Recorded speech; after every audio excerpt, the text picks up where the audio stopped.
Hello, and welcome to 2026, a brand new year that I'm sure will be filled with even worse fashions than we ever could have imagined. This is the I Heart Mess YouTube channel where I offer up my endless opinions on all sorts of silly celebrity outfits every month. And given that it's January, I thought I would kick things off here with some of my fashion predictions for the year to come. I don't think I will ever be able to top myself after predicting both the merkin and total full frontal nudity on the red carpet in 2025, but I'm going to give it my best shot. Thanks as always to Ruth Ann Harnish for supporting these scandalous activities. Now let's talk about the future of fashion. To begin with, given that 2025 has been replete with adult babies, furry-inspired attire, and celebrities embracing the foot fetish, I think we're only going to continue to see even more kink attire and niche fetishes go mainstream. I've always said that the adult entertainment industry is consistently the innovator when it comes to celebrity fashion, and I think that's because the whole purpose of a red carpet is to generate media attention. And in our current tabloid ecosystem, that means outfits that outrage and scandalize. And who knows better how to do exactly that in glamorous fashion than the attendees of the AVN Awards. Hence why we've seen items straight from the aisles of the sex shop like latex, pleasers, and poster girl style dresses become totally mainstreamed. I think this year we'll continue to see more shibari-inspired rope garments, the continued rise of pubic hair and cod pieces as previewed at the 2025 Pornhub Awards, and maybe even some sort of gas mask or vacuum bed situation. Dare to dream. However, on that subject, I think we can all agree that 2025 was the year of loose sight pleaser overload on the red carpet. I have nothing against the shoe, however, I think it's currently being abused by stylists. When it's exclusively that one clear style being paired with anything and everything, the shoe starts to feel like a styling cop-out. The same as pairing a gown with a nude pump. But as I've discussed with you before, for some reason, the powers that be insist that these petite ladies must be made to appear extra tall via their footwear. And I think the challenge of this year is going to be figuring out how to elevate them even higher than ever before. Now that everyone's caught on to this leg lengthening trick, I think the simple pleaser is not going to cut it any longer. Who will be the first to wear a double-decker pair of pumps? Who will step out in stilts? And most importantly, which celeb will get the first leg lengthening surgery, and what if they're already walking the red carpet before our very eyes?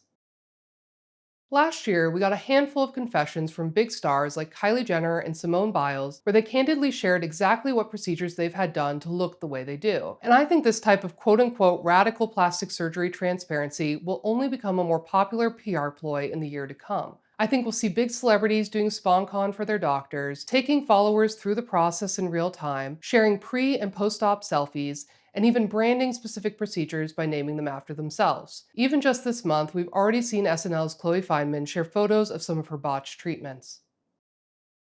In 2025, we were all treated to a healthy dose of Lauren Sanchez and Jeff Bezos attempting to become celebrities. Like true losers, the richest people on planet Earth will not be satisfied until they also purchase fame, our attention, and ample media coverage. We saw this not only with the giant failed PR stunt that was the star-studded Blue Origin jaunt into outer space, but also the way they invited a bunch of famous people that all technically work for them to their wedding, and have been trying to ingratiate themselves to the fashion-in crowd, sitting in far too many couture runway front rows for my liking. And this year, I think we're only going to see the media coverage around those two ramp up tenfold, largely thanks to their own investments in said coverage. I think this year's Bezos-sponsored Met Gala is only going to be the tip of the iceberg. Because of this artificially constructed Bezos mania, I think we're also going to see our first fashion show in space this year, and I wouldn't be surprised if they began offering other various spa and luxury experiences aboard their rockets for all the VIPs they're putting into orbit.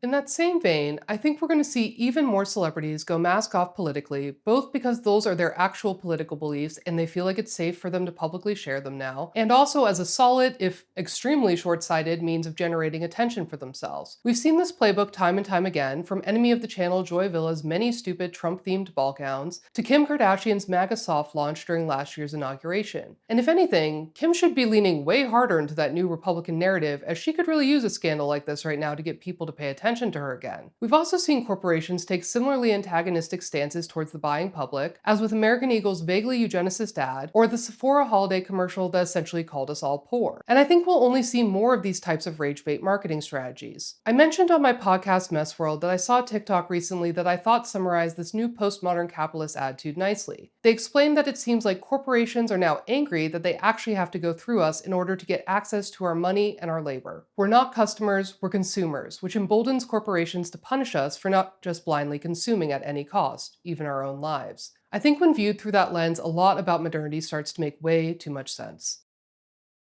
As I've already told you multiple times in these videos, I think the hyperreal body is here to stay. At the end of 2025, we already saw the many ways the human physique has become a fully malleable object. There are the Skims fake nipples, pubic hair, hip and butt pads, of course, as well as garments featuring bonus arms and legs, and Duran Tink's trompe-l'oeil nude body catsuit and cartoonishly extended breasts. And since then, we've only seen even more examples, like these oddly realistic yet completely fictional molded hips on Ashley Roberts' dress at the British Fashion Awards, or Rita Ora's tattoo-covered bodysuit that she wore beneath a vest top as though it was in fact her real flesh. I think it makes sense that we're continuing to see the increased popularity of this aesthetic, given the onslaught of AI we're also currently living through that is making us all question the veracity of everything we see. As I pointed out last month, there's an element of the hyperreal body that speaks to the divine, both in terms of how gods and goddesses are often portrayed as multi-limbed, but also in terms of humans taking the formation of their body into their own hands and extending it beyond its natural limits. As my podcast co-host also brilliantly pointed out in this month's episode, if God is what you worship and sacrifice for, technology has become our new deity. Technology and social media are rapidly consuming all of our time, money, bodies, even this planet, all in the name of some heavenly idea of a future where AI has rendered us obsolete.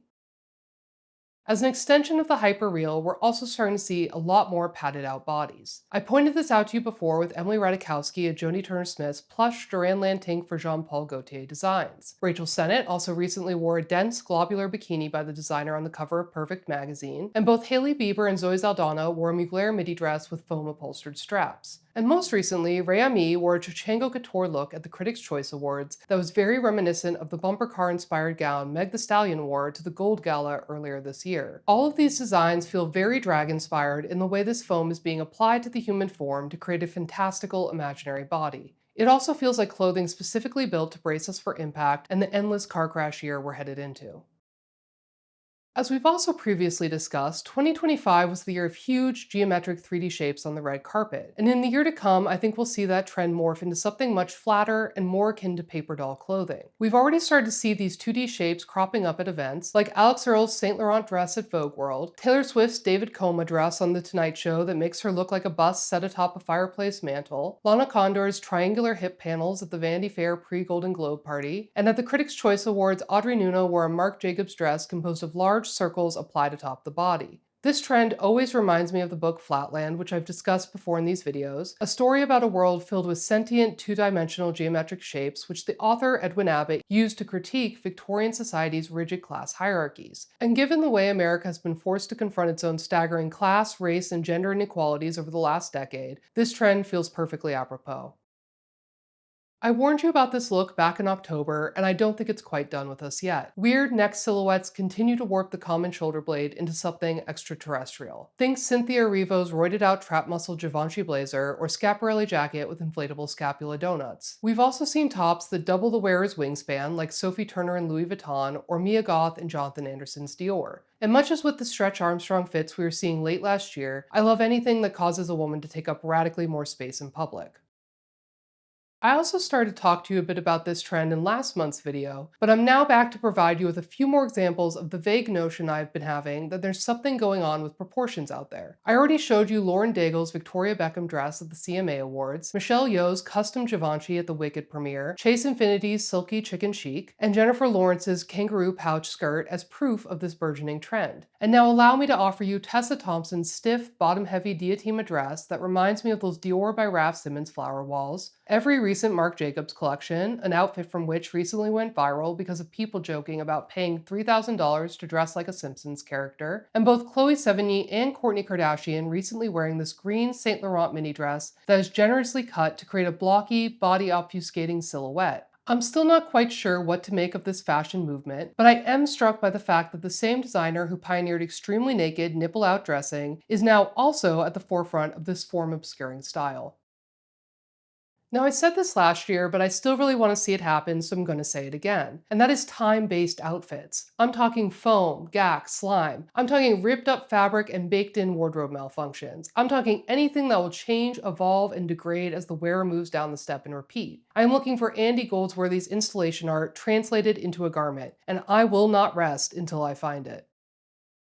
I think we'll continue to see different face-obscuring accessories gain popularity as celebrities increasingly make being able to actually see their face the newest frontier of exclusivity. As you all know, I've been egging on Kim Kardashian to do this for years now, which is why I praised her when she began wearing huge Rick Owens shield sunglasses and funnel-necked coats that left just a sliver of her extremely recognizable face exposed. But I began thinking seriously about the appeal of the rich and famous withholding their visage from the general public when Addison Rae left the airport wearing a blindfold, denying the paparazzi her gaze. It feels like the ultimate power move. These stars are pulling an Ellen DeGeneres by force, refusing to let us meet their eye. On Instagram, I also recently discovered Tomikono, a wig stylist who airbrushes anime eyes atop long, chin-length bangs, and I think that is likewise a powerful new look for our hyperreal future.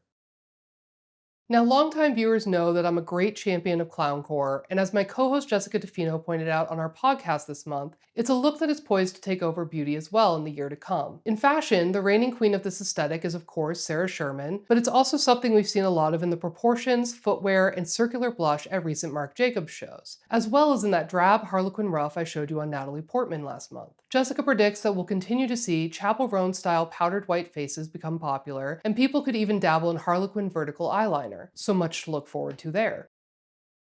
And finally, I just have this sneaking suspicion that this is going to be the year that a celebrity finally finds out about me and what I get up to over here at Mess HQ, and they are going to flip out about it, and not in a good way. Between Substack recruiting all these famous people to join the platform and all the folks on Instagram snitch tagging in the comments on my videos, it just feels inevitable. Which, by the way, stop doing that. I thought we all understood that tagging is narc behavior. Anyway, I do think someone high profile will discover me and attempt to clap back, and I am going to need all of you to stand staunchly behind me. Thank you in advance for your service. Okay, those are all the trends I've got to share with you for now, but keep tuning into iHeartMess this year for live coverage of the zeitgeist as it develops. Thanks once again to Ruth Ann Harnish for keeping us all in the know, and I'll see you guys back here real soon with a classic mess roundup. Till then,